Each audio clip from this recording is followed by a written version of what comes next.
Est-ce qu'on profiterait pas un peu du soleil? Hello, aujourd'hui on se retrouve pour une nouvelle vidéo. On est le matin, on va essayer de dessiner avec une application qui s'appelle MapCrunch, qui est un peu comme Google Maps en gros, qui défile des images d'endroits, de lieux, de pays, de continents différents automatiquement, et ça permet de les dessiner et d'avoir des références un peu plus originales que ce que je peux avoir d'habitude. Là il fait très beau, donc je pense que la lumière va rendre pas mal.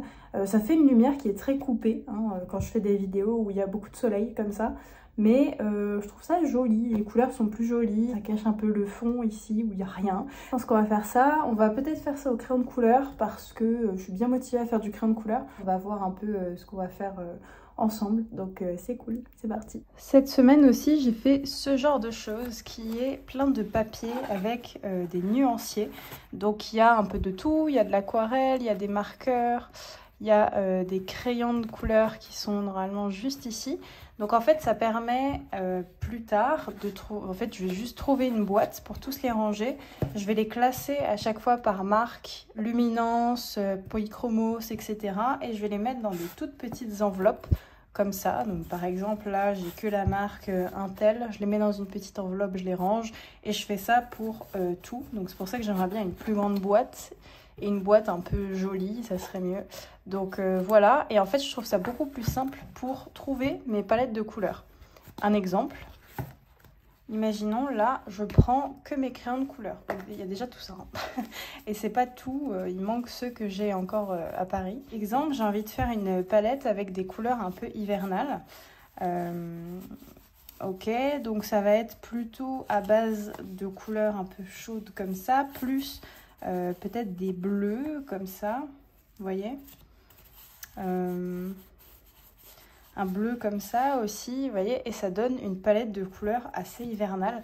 Donc je trouve ça pas mal, ce petit fonctionnement, je veux dire, parce que ça permet de faire vite des palettes de couleurs bien définies avec les tons que l'on souhaite. Bien, c'est une palette de couleurs, elle me dit bien. Mise comme ça, elle a l'air pas mal, donc je vais voir si je peux pas faire quelque chose avec.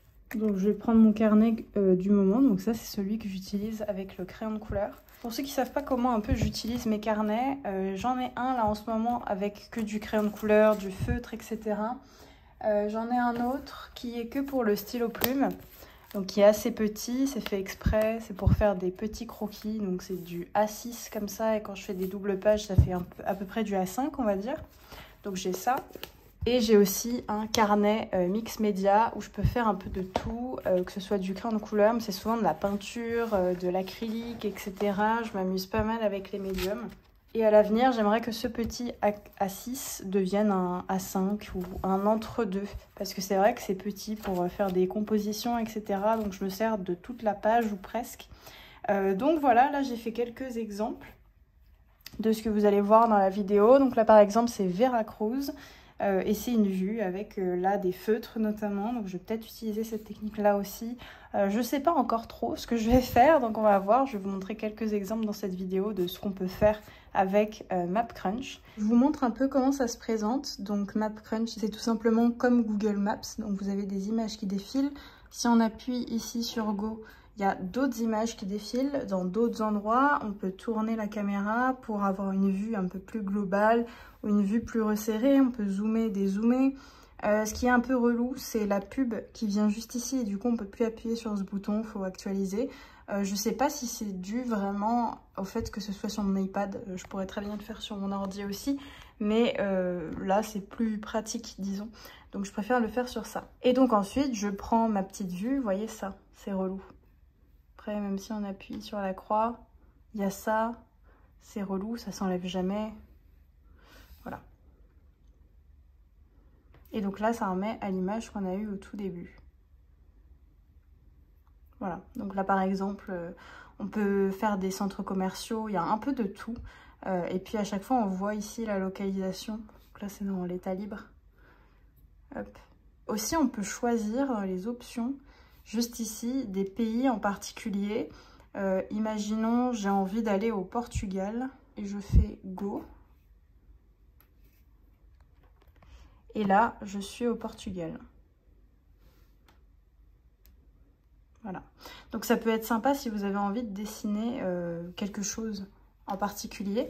Donc là, j'aime bien cette vue. Je pense que je vais la dessiner. Aussi, j'ai enfin fini ce panneau perforé chez Ikea que j'avais acheté. Là, le panneau, je l'ai juste peint en vert. Et donc, ça donne ça. C'est très joli. J'aime beaucoup. Là, ce sera mieux. On voit mieux.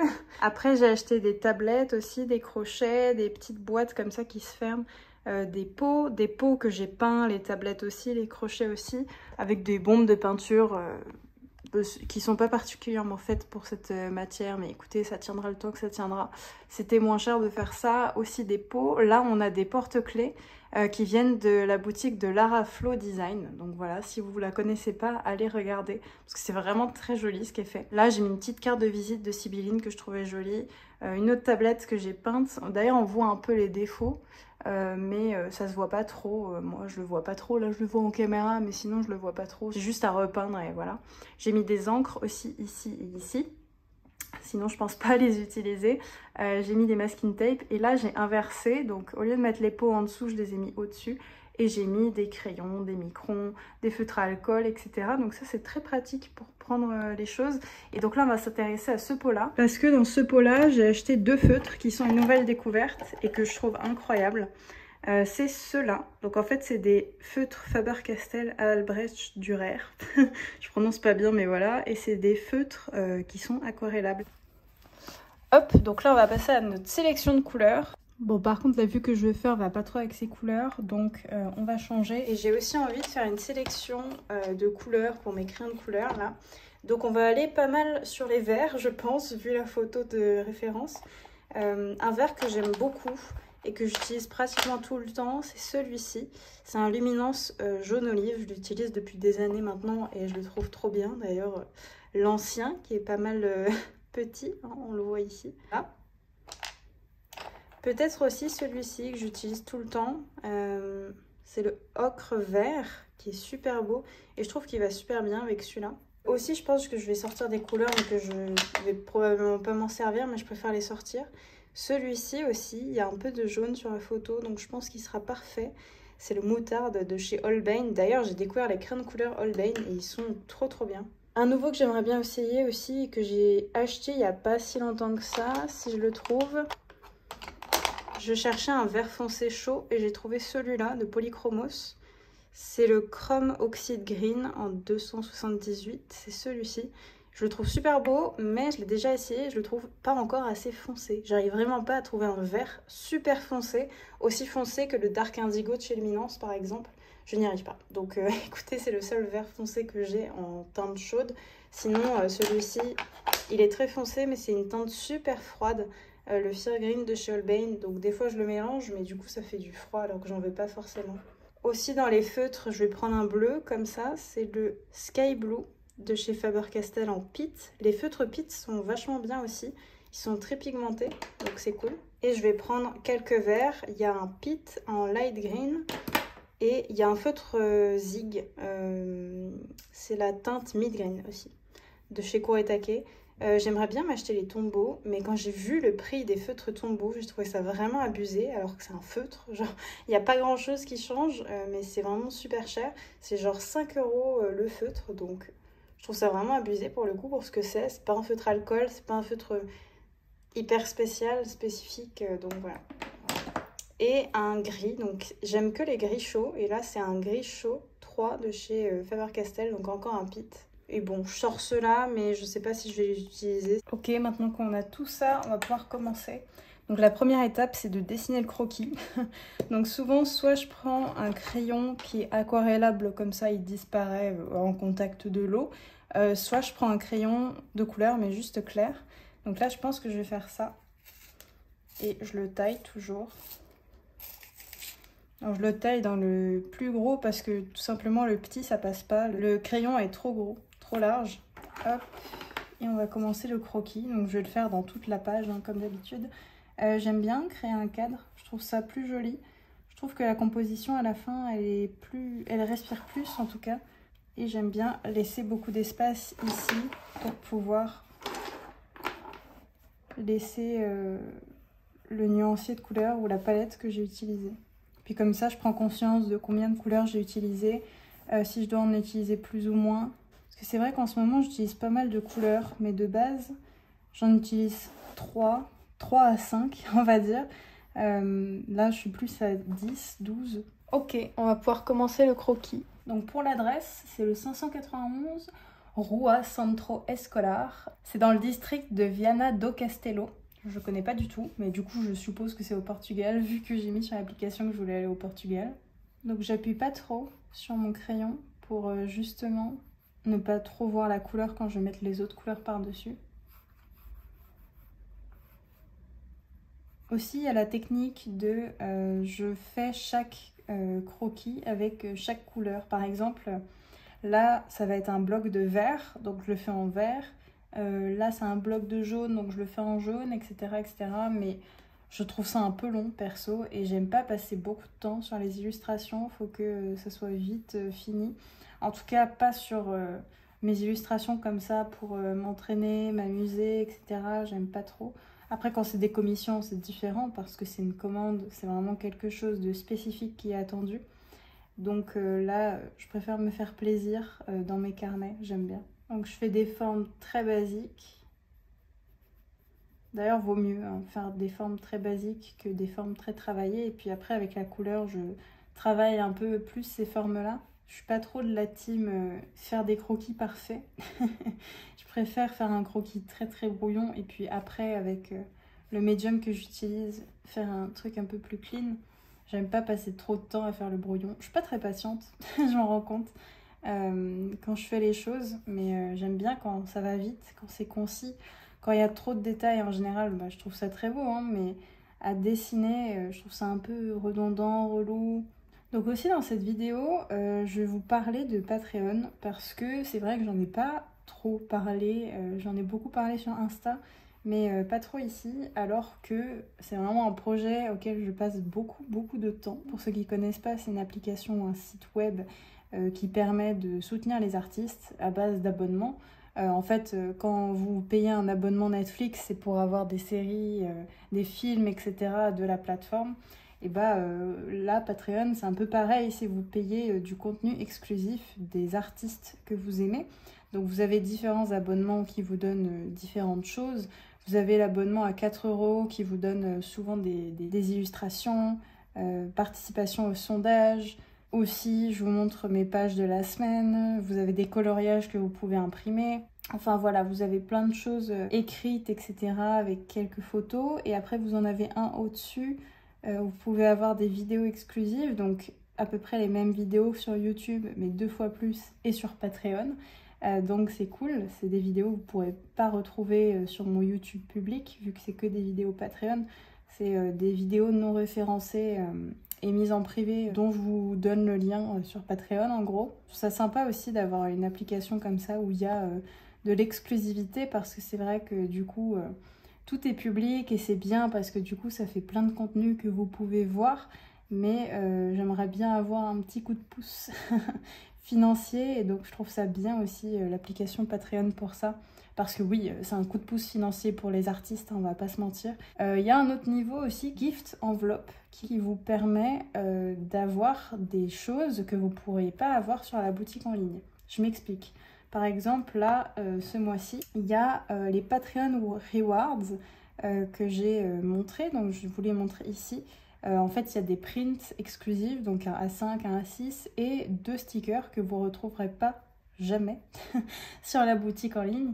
Et donc, je trouve ça cool justement d'avoir des produits qui sont un peu exclusifs. Par exemple, en février, je vous partage les récompenses du mois de mars. C'est tout simplement pour que vous ayez le temps de prendre l'abonnement en février.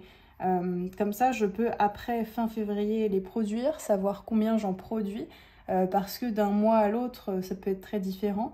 Il y a un mois où il peut y avoir qu'une seule personne sur Patreon et d'autres 20, donc je ne vais pas produire 20 à chaque fois s'il y en a, il y a des mois où il n'y a qu'une seule personne par exemple. Donc c'est de la surconsommation pour rien, et j'ai pas envie que ces produits-là se retrouvent sur la boutique, sachant que c'est exclusif et du coup c'est le but. Et donc à chaque fois les récompenses c'est pour le mois prochain. Et après on a un autre niveau au-dessus, donc il y a aussi un forfait pour les Français et pour les personnes qui ne vivent pas en France, parce que les frais de port pour moi changent beaucoup. Voilà pour ça. Et ensuite du coup il y a le dernier abonnement qui est quand vous voulez un original exclusif d'un artiste.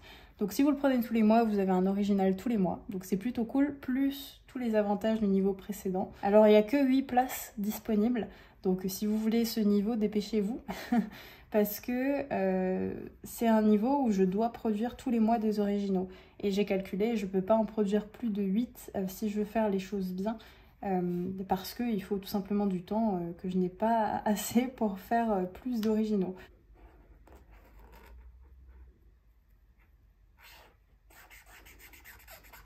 Aussi, je trouve quand on fait un dessin, on a trop souvent peur de ce que ça va rendre. Et on se pose trop de questions, souvent, sur ah oui, mais si je mets cette couleur-là, etc., ça va pas le faire. Ou ah là, j'ai mis ça, mon dessin, il est raté. Je trouve ça important de toujours essayer de rattraper le truc, si jamais on a fait un résultat qui nous plaît pas trop.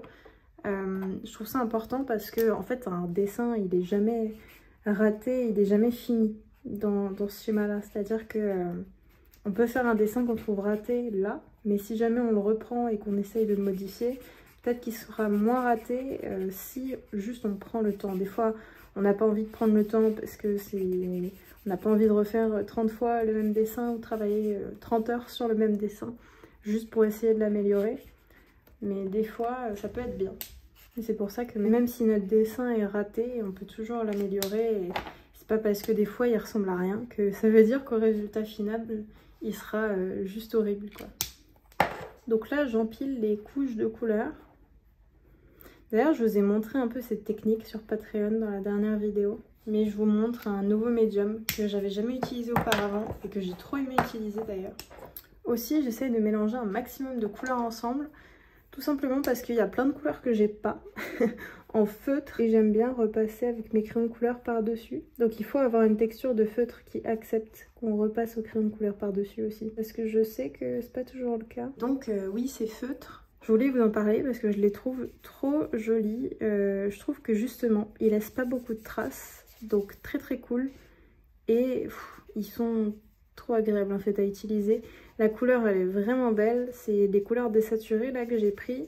Je pense que le prochain que je vais prendre de cette marque là ce sera le bleu d'un d'entraîne. Peut-être un marron aussi parce que c'est vrai que j'ai pas de marron et je trouve que ça manque pour les arbres et même des fois pour des ombres. J'aimerais bien aussi un feutre comme ça genre en bleu indigo parce que c'est quand même beaucoup plus foncé et du coup ça sera pas mal pour faire certaines choses que je ne peux pas faire là.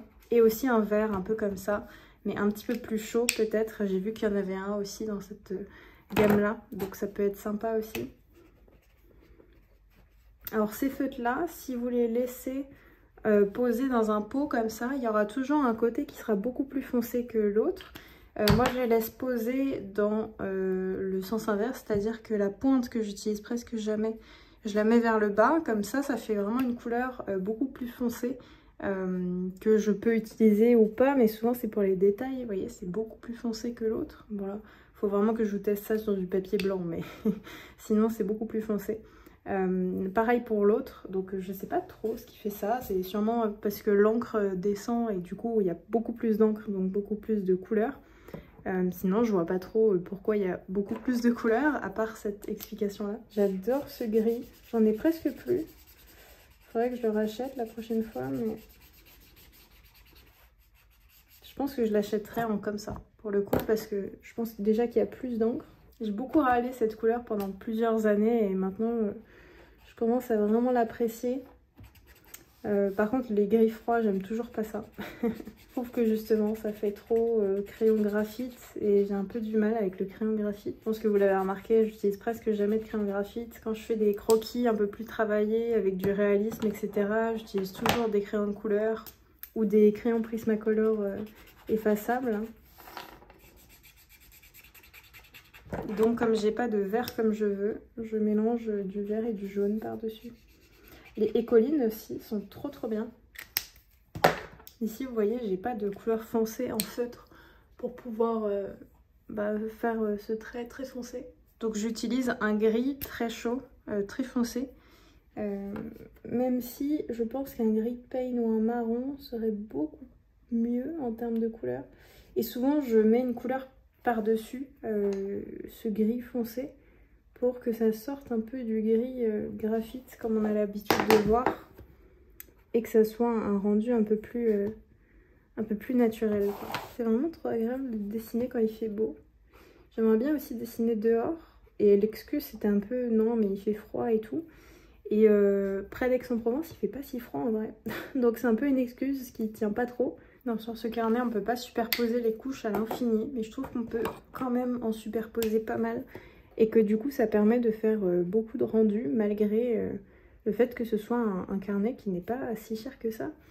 Les prix diffèrent beaucoup en fonction de là où vous les achetez, mais en général il se trouve quand même, donc ce format là, il se trouve quand même autour de 3, 4, 5 euros, ce qui est pas cher sachant qu'on peut faire quand même beaucoup de médium dessus. Quand on connaît pas le prix des carnets, on se dit wow, c'est super cher pour ce que c'est. En fait, pas trop par rapport au prix du marché, on va dire. Parce que c'est vrai que le prix du marché a des prix très très élevés. Donc je trouve que c'est un très bon rapport qualité-prix au niveau de ce papier, de toutes les fonctionnalités qu'on peut en faire. Je trouve que c'est vraiment pas mal. Ça fait des années que j'utilise ce type de carnet. J'en ai rempli, allez, plus d'une vingtaine peut-être. Et je les aime toujours autant.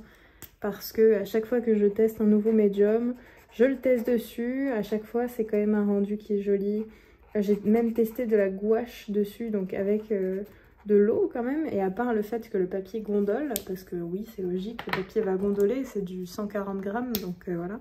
Et bah à part ça, franchement, le papier tient bien et le rendu est joli. Il y a quelques médiums qui ne veulent vraiment pas accepter. Alors, j'aime vraiment pas faire de l'aquarelle sur du papier fin. Donc ça, c'est moi en particulier, mais il accepte quand même si ça gondole. Mais après, les marqueurs acryliques dessus, il a du mal parce que ça peluche beaucoup. Vous voyez, c'est un papier qui peluche quand même pas mal si on met plusieurs couches. Mais en général, il s'en sort très bien dans beaucoup de médiums. J'ai testé le pastel gras dedans, c'est sublime. J'ai testé quoi d'autre? Donc les feutres, c'est très très beau. Le marqueur à alcool, ça marche aussi, mais bon, j'aime pas trop utiliser du marqueur à alcool, surtout dans les carnets, parce que du coup, on voit l'autre côté où il y a le marqueur qui a transpercé le papier, quoi. Ah, ce feutre est vraiment trop agréable à utiliser.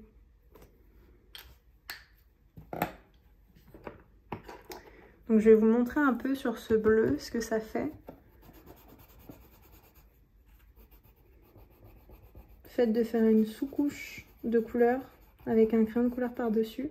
Ça donne une petite nuance au crayon de couleur et c'est vraiment joli. Malgré le fait que ce soit une couleur très froide, du coup, c'est quand même moins froid que ce qu'il y avait de base et ça rajoute un côté un peu plus foncé du coup. Et après, en général, cette couleur-là, je fais tous mes contours avec ou mes couleurs foncées avec. Aussi, si vous avez vu ma vidéo Tout savoir sur les crayons de couleur, j'ai enfin pu tester les Light Fast de chez Derwent et je peux vous dire qu'ils sont très très bien. Ils sont assez secs par rapport à ce dont je m'attendais. En fait, je m'attendais à ce qu'ils soient aussi crémeux que les Luminance, mais vraiment c'est un chouille près quoi. Ils sont beaucoup plus crémeux que les Polychromos, mais un petit peu moins que les Luminance. Mais sincèrement, c'est presque la même chose entre les Luminance et les Derwent Light Fast. Et cette couleur-là, elle est trop trop jolie aussi. Et aussi, ce qui différencie beaucoup la texture de vos crayons, c'est où vous les laissez. Si c'est à un endroit où il fait plutôt chaud, s'il fait plutôt frais, tout ça, ça peut varier. Et donc changer un peu la texture de votre crayon de couleur. Je crois que j'ai cassé la mine parce qu'elle n'est pas très stable. Bon, petit point sur ce crayon, je me suis rendu compte que la mine à l'intérieur était un peu cassé, donc je pense que pendant le transport ce crayon a pris cher, ce qui est très dommage pour un crayon à plus de 4 euros. Il était à 3 euros et quelques je crois. En plus je l'adore, donc je suis vraiment deg parce que du coup en fait le fait que la mine soit cassée c'est que c'est difficile de le tailler et en plus de ça il se vide beaucoup plus vite. Donc très déçue parce que c'était une de mes couleurs préférées pour foncer, donc s'il se vide à ce rythme là ça va être très relou. Va falloir le racheter dans moins de temps que ce que je pensais, donc un peu dommage. Je l'avais commandé sur le site Jackson's, j'ai pas eu de soucis avec eux, mais c'est vrai que là, ou soit ils se sont pas rendus compte que le crayon était cassé, parce qu'on peut pas s'en rendre compte tant qu'on l'a pas taillé en fait. Et je pense qu'on va pouvoir passer au crayon de couleur parce que à peu près toutes les couleurs que je voulais faire sont faites. Par exemple, ce moutarde là de chez Holbein, je le trouve super beau par-dessus ce vert jaune. Hop. Et on va mettre ce fameux jaune olive de Caran d'Ache que j'adore.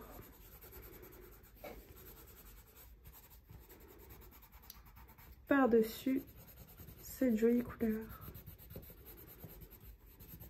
Ah, j'ai oublié de prendre un vert que j'adore. D'ailleurs, c'est encore un Derwent Lightfast. C'est le Eevee. Et j'étais persuadée que c'était le Foliage, mais non, c'est le Eevee de chez Derwent. Et j'adore cette couleur. Je vais rajouter du jaune par-dessus. Et je vais attendre que ça sèche. Alors aussi, j'empile les couches sans que ça ait trop de sens en général. C'est plus le process qui m'amuse et puis de rajouter ce qu'on appelle des jus de couleur. Donc je le fais au feutre, mais normalement un jus de couleur ça se fait à l'aquarelle. Mais là je préfère le faire au feutre, c'est beaucoup plus simple. Je prends mon feutre et je rajoute cette couleur là par dessus. Et ça va créer une couleur. Et ça va faire en transparence avec la couleur d'en dessous. J'aime bien. Ça rajoute un petit truc. Je pourrais même le faire avec une couleur beaucoup plus foncée. Parce qu'elle est quand même assez transparente. Donc on voit quand même l'ocre vert d'en dessous. Et le fait que ce soit plus foncé, ça contraste plus. Ça va mieux avec la couleur de la photo. J'aimerais bien avoir un beige ou un jaune très très clair. Genre notamment le Ecoline qui a l'air sympa pour ça. Pour pouvoir faire les petites maisons là. Genre un jaune pastel. Ou un beige un peu clair. J'ai bien envie d'encadrer toutes ces petites maisons avec ce bleu foncé. J'aime bien. J'aime beaucoup. Ça définit un peu plus les maisons. Et ce que j'aime bien faire pour finir ce genre de croquis, je fais tout le tour. Je fais sur tout le tour un encadrement avec souvent les bords arrondis. Là, je peux enlever la pince. Tac. C'est pas parfait, hein, mais je trouve ça... En fait, je trouve que ça finit le croquis, tout simplement. En général, quand je fais le cadre, c'est que le croquis est fini ou presque. Ça me permet en fait de donner une finalité à mon dessin. Une étape qui fait que mon dessin il est fini. Et que je vais éviter de rajouter trop de détails. Parce que c'est quand on rajoute trop de détails en général que ça bug et que ça rend pas bien ou autre. Je vais faire la petite palette de couleurs là, avec les couleurs que j'ai utilisées. Donc souvent je ne les mets pas toutes. Ou alors les couleurs que j'ai utilisées en double comme ça, je les assemble directement sur mon nuancier. Vous voyez, celle-là c'est presque la même, donc boum, je la mets dessus. Donc je mélange les feutres et les crayons. Même sur la palette de couleurs. Par exemple, il y a cette couleur-là. Mais en crayon, j'ai beaucoup utilisé aussi celle-ci. Vous voyez? Et donc celle-ci, elle ressemble beaucoup à celle-ci. Donc je la mets pas forcément, celle-là. Aussi, il y a la couleur du ciel. Qui est un magnifique bleu. Hop. Le toit, j'ai envie de le colorer un peu avec une couleur qui se voit un peu plus. Du genre cette couleur là, que ça ressorte un peu plus. Je vais mettre mon petit mélange vert foncé colline. Vous voyez, c'est un vert très froid et je l'avais acheté il y a très longtemps et avant j'aimais les verts froids et plus maintenant. Donc je rajoute ma couleur par dessus et j'adore par contre ce mélange des deux. Je rajoute, d'ailleurs je vous ai pas dit les couleurs, mais c'est du Earth Green et celui-là c'est du ocre doré. Voilà, je pense que c'est tout en termes de couleurs. Ce que je fais aussi, c'est que je note où a été prise la photo en général. Là par exemple je l'ai pas noté, mais là je l'ai noté, Veracruz. Je mets des feuilles aussi pour pas que le crayon aille sur l'autre page. Là c'était au Bénin. Ah oui, c'est toujours la même feuille. Là, c'était à Zanzibar, province de Sabara, en Italie, etc., etc. Donc, je vais le mettre ici, parce qu'il y a plus de place. Mettre que c'est au Portugal.